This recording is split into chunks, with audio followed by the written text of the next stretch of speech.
Colosenses capítulo 2, versículos, prácticamente estamos viendo, no hemos terminado todavía el versículo 8 al 15. Vamos a leerlo para recordar lo que habíamos estado estudiando tanto el viernes como el domingo. Y ya hoy miércoles vamos a terminar esta porción desde el versículo 8 hasta el versículo 15. Dice así la palabra del Señor: mirad que nadie os engañe por medio de filosofías y huecas sutilezas, según las tradiciones de los hombres, conforme a los rudimentos del mundo y no según Cristo. Porque en él habita corporalmente toda la plenitud de la deidad. Y vosotros estáis completos en él, que es la cabeza de todo principado y potestad. Ahí estuvimos viendo, ¿verdad?, el asunto del cuidado de que no nos vengan engañando con filosofías baratas, con doctrinas falsas, con cositas por ahí, ¿verdad? Totalmente, como dice aquí, huecas sutilezas, según cosas de hombres, conforme a las verdades, pero del mundo, ¿verdad? Y no según lo que Cristo dice.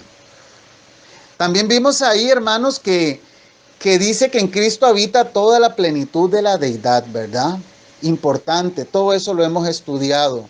Vosotros estáis completos en él, también lo hemos visto.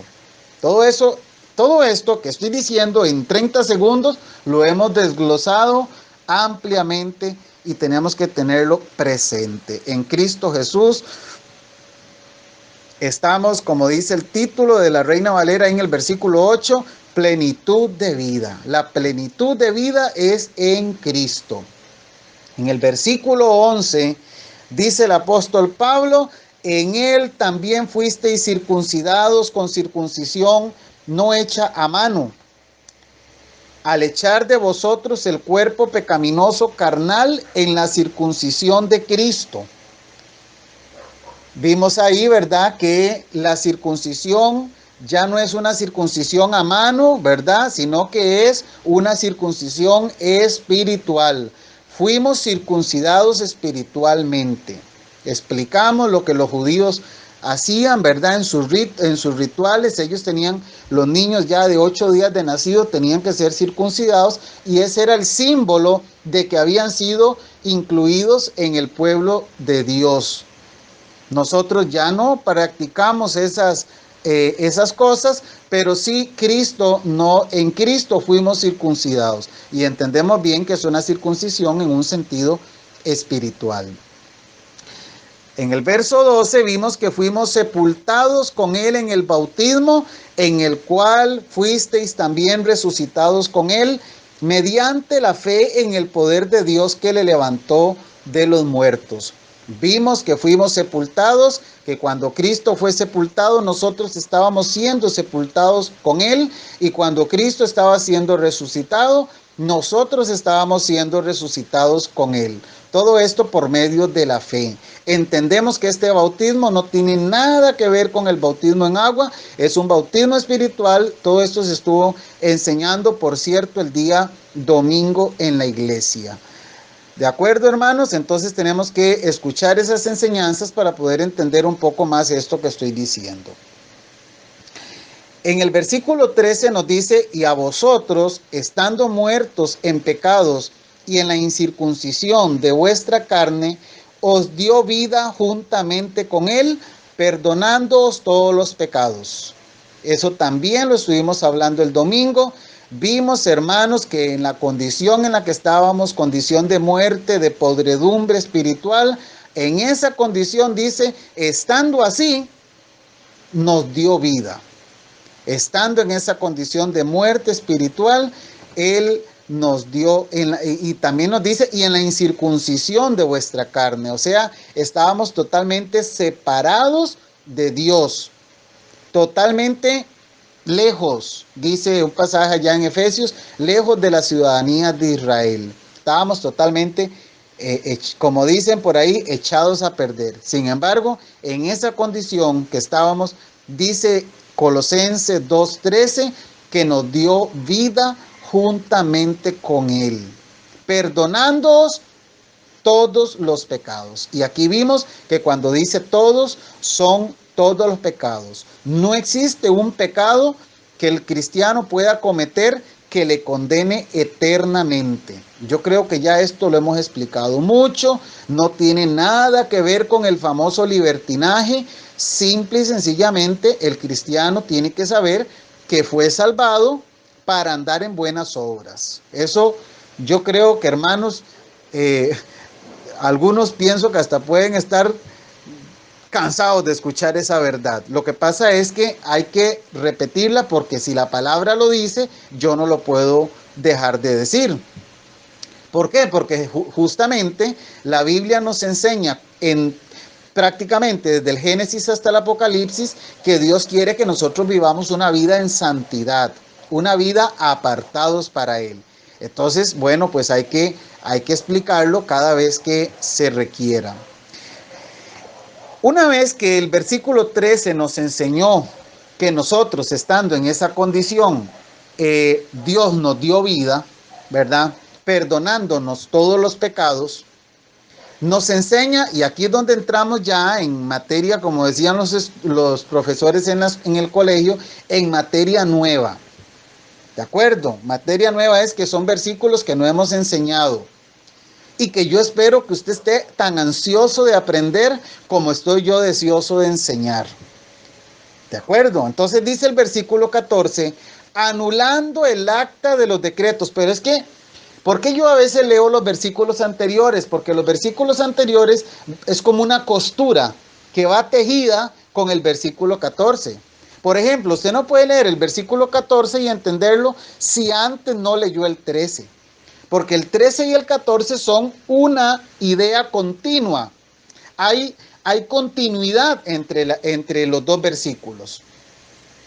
Entonces dice así, y a vosotros, verso 13, y a vosotros estando muertos en pecados y en la incircuncisión de vuestra carne, os dio vida juntamente con él, perdonándoos todos los pecados, anulando el acta de los decretos que había contra nosotros, que nos era contraria, quitándola de en medio y clavándola en la cruz.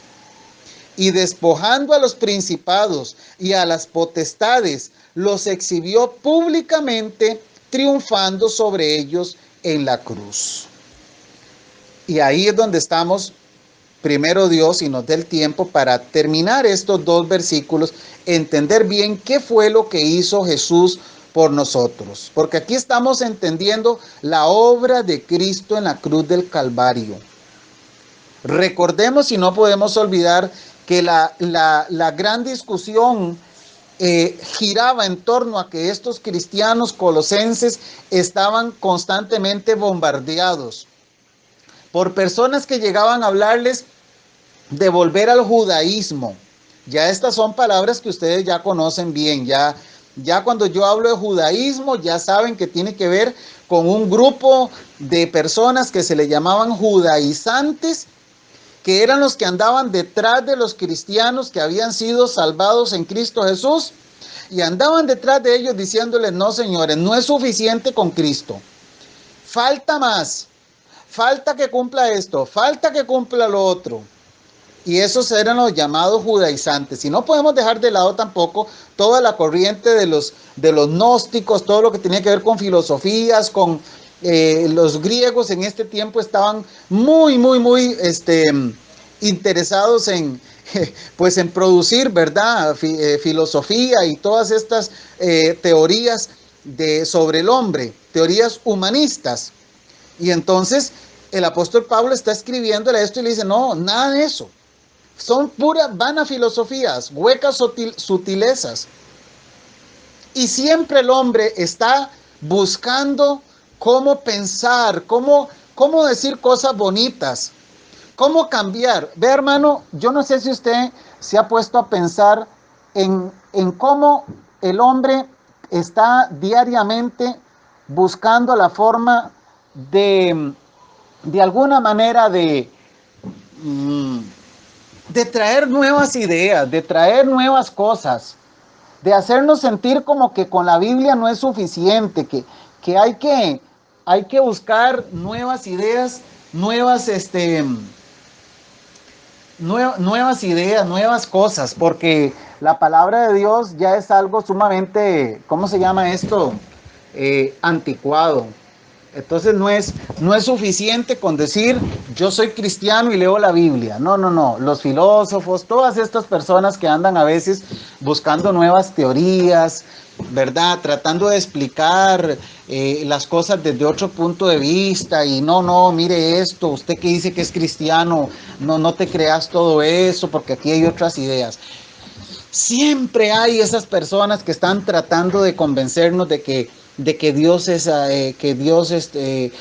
una historia, que Jesucristo no existió, que el arca de Noé fue un mito, que Jesús no es cierto que vino en cuerpo, en carne. En fin, hermanos, hay cualquier cantidad de teorías que conspiran contra la verdad de Dios.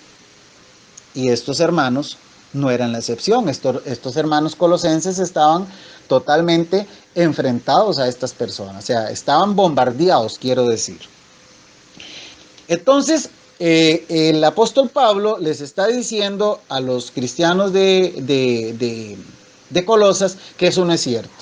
Que en realidad en Cristo estamos completos. Entonces, en ese contexto es que estamos dando la gran guerra, porque hace 2000 años sucedía eso, pero es que hoy 2000 años después, seguimos en la misma guerra, en la misma lucha. Porque ahora tal vez es de otras formas, por ejemplo, la tecnología. La tecnología es algo que nos hace dudar muchas veces de ciertas cosas porque ha habido tanto avance, la ciencia ha avanzado tanto que el hombre llega a un momento en que se siente prácticamente independiente de Dios y que todo lo puede saber. Mire, hermano, cuando un huracán viene, ahora hay algunos medidores de huracanes, ahora hay medidores, pero cuando un huracán venga, cuando un terremoto venga, no hay nada que lo vaya a evitar. Quizá lo puede prevenir, pero nada lo puede evitar. Entonces la tecnología a veces nos juega mala pasada porque nos da un exceso de confianza. Bien, entonces son diferentes formas, ¿verdad? Hoy, 2000 años después, son diferentes formas. Las mismas leyes, las mismas libertades, ¿verdad? Todo esto que hemos hablado tantas veces, homosexualismo, todo este libertinaje que estamos viviendo hoy, que nos hace lucir a los cristianos como personas anticuadas, como personas retrógradas y pasadas de moda. Y no es broma. Lo vemos, ¿verdad? Que cuando uno habla de Dios, inmediatamente por ahí alguien te vuelve a ver como diciendo, ¿y usted de dónde salió? Pero todavía no hemos visto todo, todavía falta mucho. Se prevé que en unos 10 años las cosas de Dios, si hoy, ¿verdad? Que estamos como estamos, dentro de 10 años ya cuando los niños estos pequeños que están creciendo y ya cumplan sus 20 años, va a ser todavía el alejamiento de Dios, el enfriamiento va a ser terrible, porque las generaciones que son un poquito más creyentes van pasando. Entonces en 10, 15 años el asunto va a ser peor. Y bueno, no está de más siempre recordarle a la iglesia la importancia de enseñar a nuestros hijos en la palabra. Que ellos nos escuchen, que ellos nos vean, que seamos ejemplo para ellos. Bien, entonces, volviendo al versículo 13 y 14, cuando Cristo muere por nosotros, cuando Cristo es crucificado, dice el verso 14, y a vosotros estando muertos en pecados y en la incircuncisión de vuestra carne, os dio vida juntamente con él, perdonándoos todos los pecados. Escuche lo que dice el verso 14. Anulando el acta de los decretos que había contra nosotros. Ese anulando realmente debería traducirse habiendo anulado, porque es una acción que ya se dio en el momento en el que Cristo estaba cargando el pecado en la cruz del Calvario de toda la humanidad, de todas las personas que realmente llegásemos a creer en él. Dice la palabra que anuló anuló el acta de los decretos. Esa acta de los decretos es increíble. Tenía varias notas aquí con esto y estoy viendo, hermanos, que perdí todas las notas que había guardado, aunque ustedes no lo crean. Perdí las notas. Voy a tratar de acordarme porque estuve escribiendo bastante sobre esto. Esta acta de la que está hablando aquí, es una palabra que lo que quiere decir, más o menos para que entendamos, es como un pagaré. Como cuando usted va al abogado y usted le dice, mire, yo quiero comprar esta finca, yo quiero vender esta finca a mi hermano Gary, pero mi hermano Gary no tiene toda la plata. Entonces el hermano Gary viene y me da a mí 1,000,000 de colones y me queda debiendo 1,000,000 de colones. Entonces, por ese 1,000,000 que él me debe, se firma un pagaré.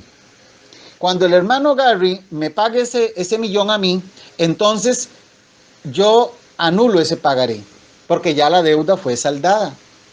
Entonces, lo que Cristo hizo fue anular esa nota de deuda, ese pagaré que estaba ahí, que era una deuda que nosotros, todos los seres humanos, teníamos con Dios.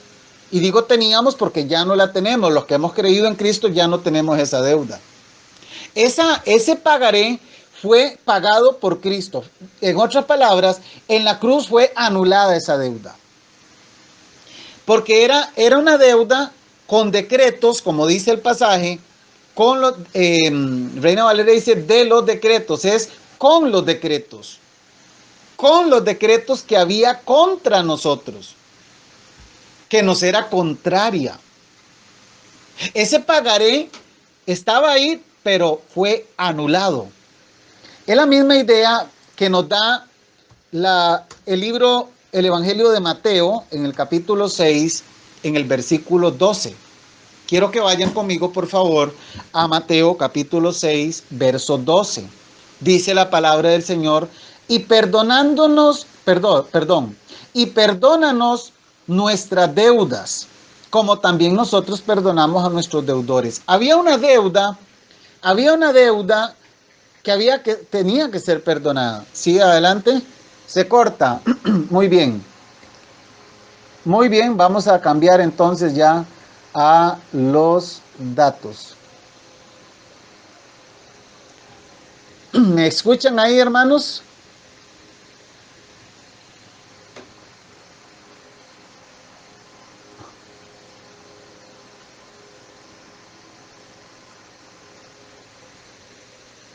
Muy bien.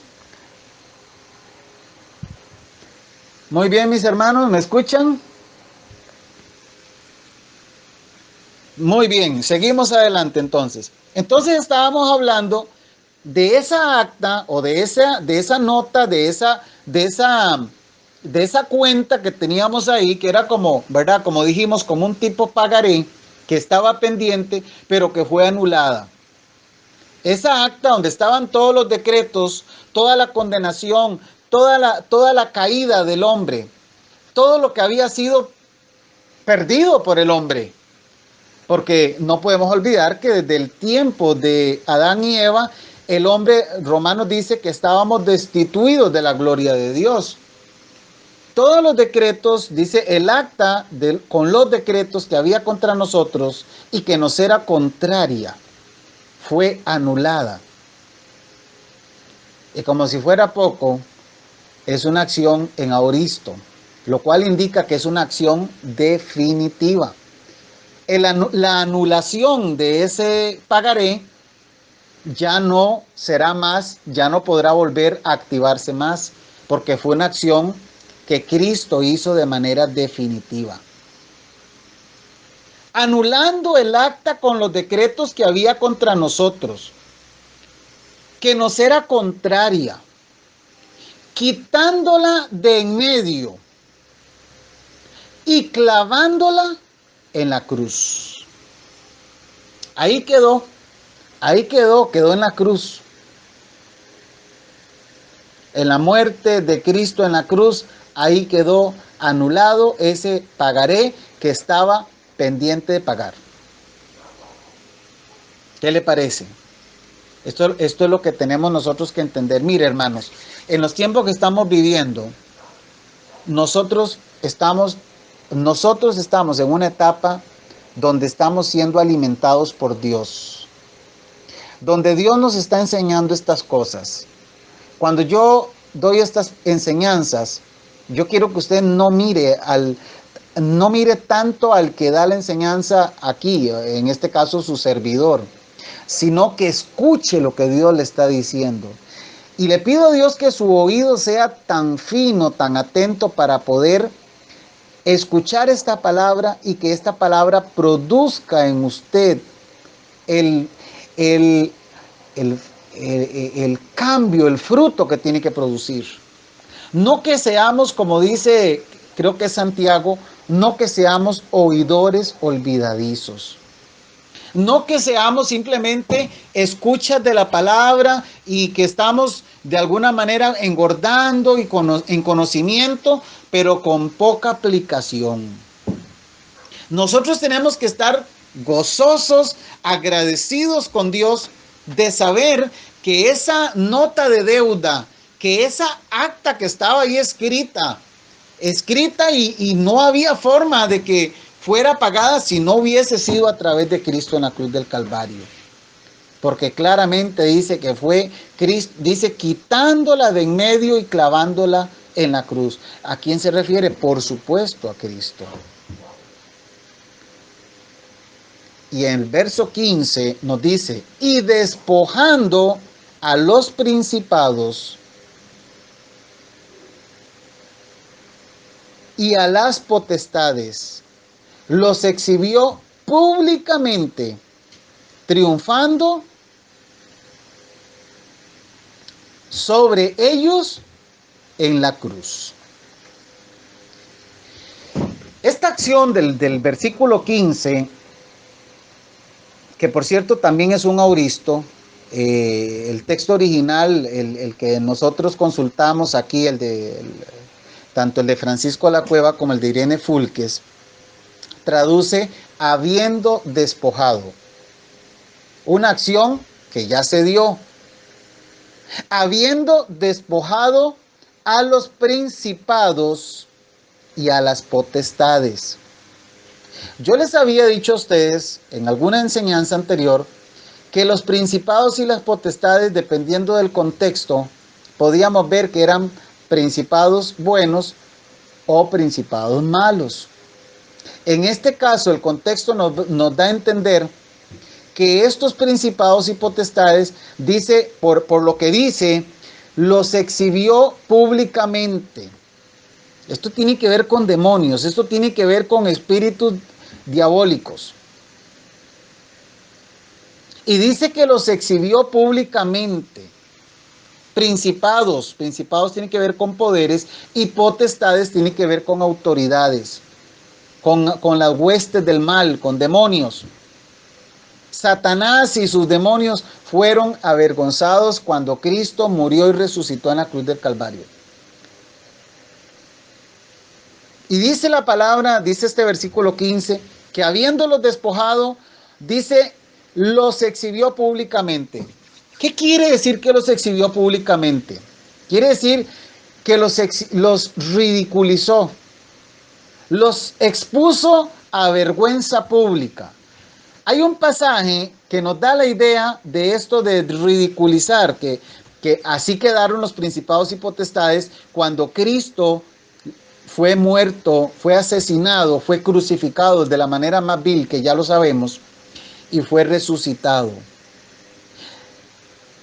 Esa vergüenza es la misma que vemos en cuando José no quería, el verso Mateo 1:19 dice así textualmente, José, su marido, como era justo y no quería infamarla, quiso dejarla secretamente. Recordamos esa parte, ¿verdad? Cuando María concibió, José no quería exponerla a vergüenza. Reina Valera traduce infamarla. Entonces José lo que quería era dejarla secretamente para no exponerla a la vergüenza pública. En todo caso, lo que le hubiera tocado a María hubiera sido muy terrible, porque eso se tomaba como una infidelidad. Pero dice que José no quería infamarla. ¿Qué quiere decir eso? José no quería exponerla a la vergüenza, humillarla. Pero justamente eso fue lo que Cristo hizo con los principados y las potestades. Los humilló, los puso, los hizo públicamente, los humilló públicamente. Los exhibió ridiculizándolos. Fueron expuestos. ¿Cómo sucedió eso? Dice, triunfando sobre ellos en la cruz. Este triunfando tiene que ver con una actividad que hacían los que vencían en estos tiempos, en los tiempos bíblicos.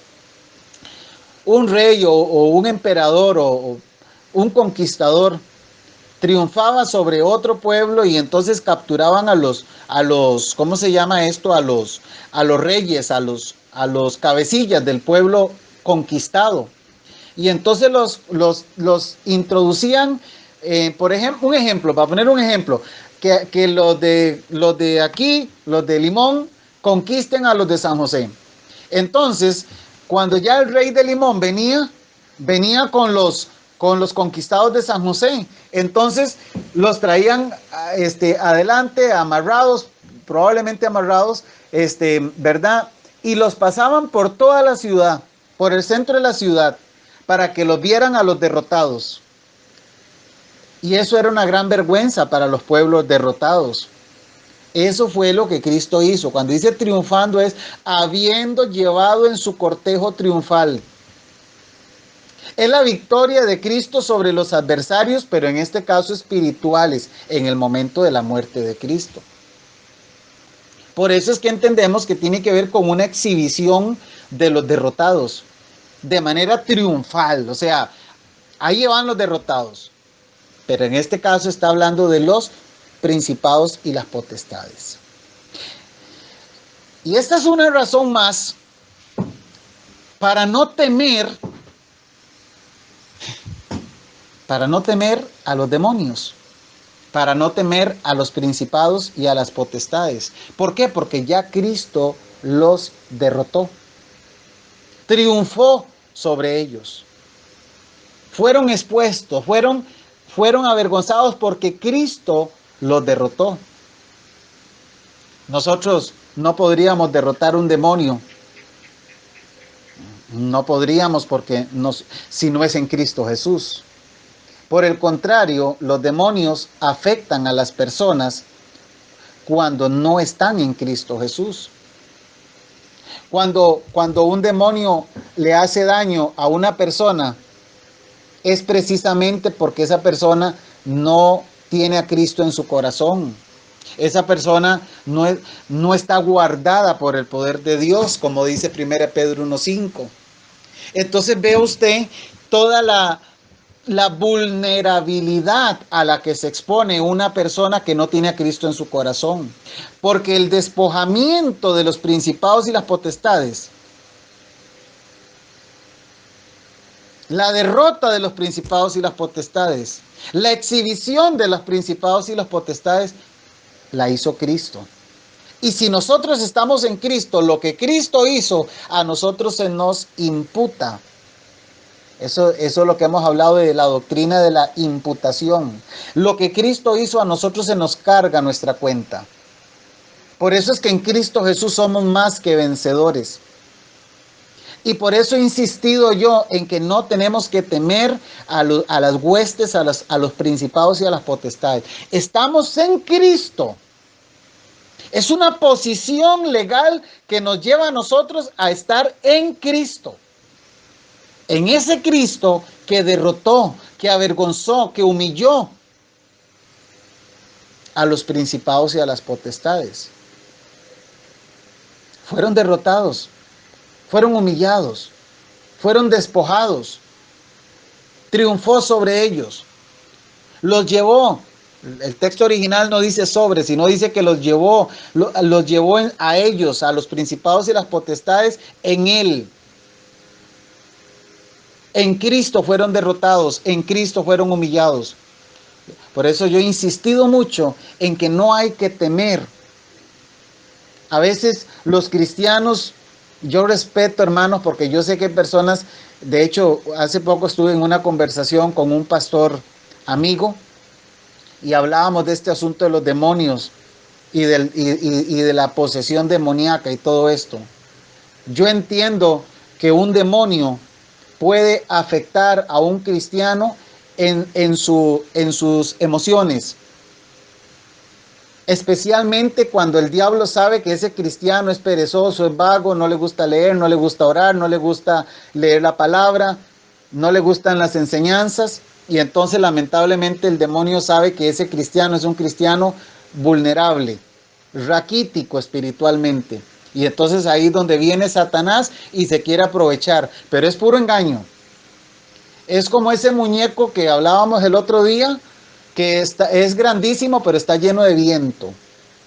Y Satanás lo sabe, el problema es que el cristiano no lo entiende.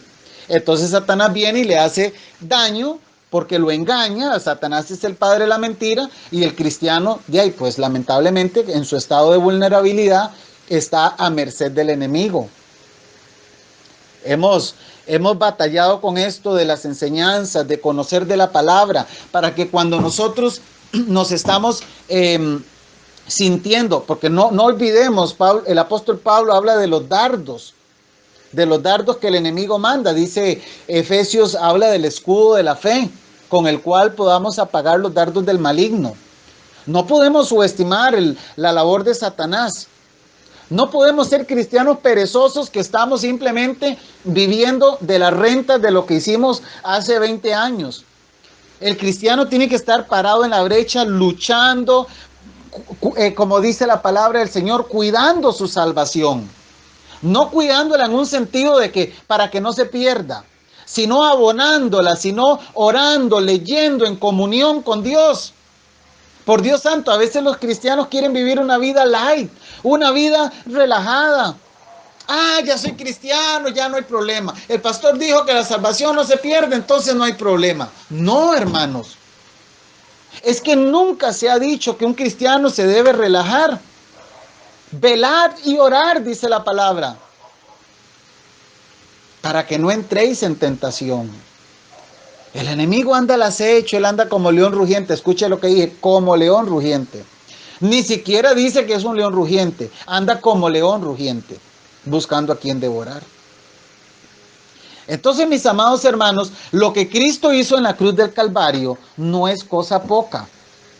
Claro, si nosotros no entendemos, si no conocemos estas verdades, pues estamos lamentablemente a merced, ¿verdad? El enemigo tiene campo para trabajar, porque dice, mire mi hermano Pedrito. Bueno, Satanás no le dice mi hermano, mira Pedrito. Pedrito no lee la Biblia, no escucha ninguna enseñanza, no quiere nada. Vamos a ver qué va a hacer Pedrito. Y entonces ahí comienza el ataque a la mente de la persona, a las emociones de la persona. ¿Cuánto cristiano no anda por ahí asustado, temeroso, inseguro? Pero hermanos, seamos realistas. El cristiano que pasa por estas situaciones generalmente es el cristiano que no quiere poner de su parte. El cristiano que está ahí como más o menos, como que un día sí, otro día no, hoy va a la iglesia, mañana no va, un mes va, el otro mes no aparece, una enseñanza la escucha, la otra no, le da pereza orar, le da pereza leer la Biblia, le da pereza hablarle a otros, del Señor, por supuesto, ¿verdad? Y entonces, hermanos, prefiere 1000 veces ver una novela que escuchar una predicación. Prefiere 1000 veces leer una revista o un periódico que agarrar la palabra del Señor. Y entonces estos cristianos, estos son los que el apóstol Pablo le llama en Gálatas, vosotros aún sois carnales y andáis como hombres. Hay entre ustedes contiendas, chismes, enojos, todo esto. Y entonces a veces decimos nosotros, ¿cómo un cristiano puede madurar? ¿Cómo un cristiano puede verdaderamente madurar en los caminos del Señor? si no está haciendo lo que Dios le está diciendo que haga? No hay manera, hermano. No hay maneras. A veces creemos que con ciertas actividades se pueden. Hemos hablado mucho de la incorrecta esperanza que ponemos en un ayuno o en un encuentro o en una vigilia incluso. Ya creemos que vamos a ir ahí, con eso ya vamos a estar bien. Eso ayuda, pero no es todo. El cristiano es del diario vivir, conocer, indagar, investigar. Lo que se enseña aquí es como para invitarlos a seguir estudiando la palabra del Señor. Pero la acción de Cristo, si usted le puso cuidado, lo que Cristo hizo, lo hizo de una vez por todas. Los principados y las potestades ya fueron despojadas. Ya no tienen el poder que tenían antes. Antes de Cristo tenían un poder abierto. Siempre al control de Dios, porque Dios nunca ha perdido el control. Pero cuando Cristo viene, ellos fueron avergonzados, ellos fueron exhibidos públicamente. Fueron derrotados, como el ejemplo que puse de la derrota del pueblo enemigo cuando los traían a las ciudades y los exponían delante de todo el mundo. Esa es una verdad. Entonces, mis amados hermanos, esa es la porción de Colosenses que hemos querido tratar hoy. No podemos, hermanos, tomar esto en poco. Lo que Cristo hizo, lo hizo perfecto. Cristo, en Él está toda la plenitud de la deidad. Todo el poder de Dios está aplicado en esta porción de la palabra. Nosotros fuimos circuncidados con una circuncisión espiritual. Listo, ya no tiene nada que ver con la circuncisión física. Nosotros, estando muertos, estando acabados, estando perdidos, Cristo nos dio vida juntamente. Dice, os dio vida juntamente con Él, o sea, juntamente con Cristo. Nos perdonó, esto lo dije y lo vuelvo a decir, perdonó todos los pecados, perdonándoos, participio auristo. ¿Qué quiere decir eso? Que la acción fue definitiva. Ya el perdón ya se dio una vez y para siempre. ¿Cuántos pecados perdonó? Todos los pecados. Para efectos de condenación eterna, no hay pecado que nos pueda condenar. Para tema de disciplina de Dios, para tema de trato con Dios diario, el pecado tiene un trato, pero ya no como condenación eterna. Porque todo cristiano, por más que hayan por ahí algunos que insisten en que no, todos los cristianos de alguna manera o de otra manera pecamos. Y este pecado Dios trata con el cristiano. Tiene sus maneras, hemos hablado, ahorita no podemos entrar en eso de nuevo. Pero sí es cierto que Dios trata con cada cristiano. Cada creyente puede contar su testimonio de cómo Dios ha tratado de una o de otra manera. El solo hecho, hermanos, de las inquietudes de conciencia, cuando ya nosotros estamos fallándole a Dios y sabemos que lo que estamos haciendo está mal y comenzamos a perder ese gozo, esa paz. Y andamos para allá y andamos para acá y no tenemos tranquilidad porque sabemos que de una manera o de otra le estamos fallando a Dios, que estamos desobedeciendo a Dios. El cristiano tiene que entender, mire hermanos, por ahí posteé en el Facebook algo que se me ocurrió por ahí, donde creo que escribí algo así como que la mayor terquedad del hombre no es negar a Dios. La mayor terquedad del hombre es obedecer a Dios. Pero Dios a eso nos ha llamado, a andar en buenas obras. Él nos salvó para eso. Él nos perdonó para eso. Él viene como si fuera poco y anula, borra, paga. Como que usted debe ahí en algún de estos almacenes que venden el limón, usted debe una cantidad de dinero de algún electrodoméstico que compró. Y que cuando usted llega a pagar el saldo, usted llega y la cajera le dice, ya usted no debe nada. ¿Cómo? No debo nada. Claro, yo tengo un saldo pendiente. Hasta ahí un pagaré firmado. No, eso ya alguien lo pagó. ¿Pero quién? ¿Quién lo pagó? Fulanito de tal. Ah, qué bueno, gracias a Dios. Y ese pagaré, ¿saben qué hacen? Lo agarran, y lo rompen. Ya no hay cuenta pendiente. Nosotros no tenemos iglesia del Señor. Entendamos esto en el sentido que se debe entender, por el amor de Dios. Entendámoslo para que podamos vivir una vida gozosa espiritualmente. Y digo espiritualmente porque aunque en lo físico, aunque en lo material, de pronto no estemos bien, si nosotros estamos espiritualmente conscientes de lo que Cristo hizo por nosotros, nosotros estamos más, es más posible que vivamos una vida más gozosa, aunque materialmente no estemos bien, aunque incluso en nuestra salud no estemos bien. Podemos estar padeciendo una enfermedad, alguna situación económica, como muchos están pasando hoy situaciones económicas con esta pandemia. Pero cuando volvemos a ver todo eso, pero del otro lado vemos lo que Cristo hizo por nosotros, que nos perdonara, que anulara el acta con los decretos, ese pagaré quedó listo y terminado.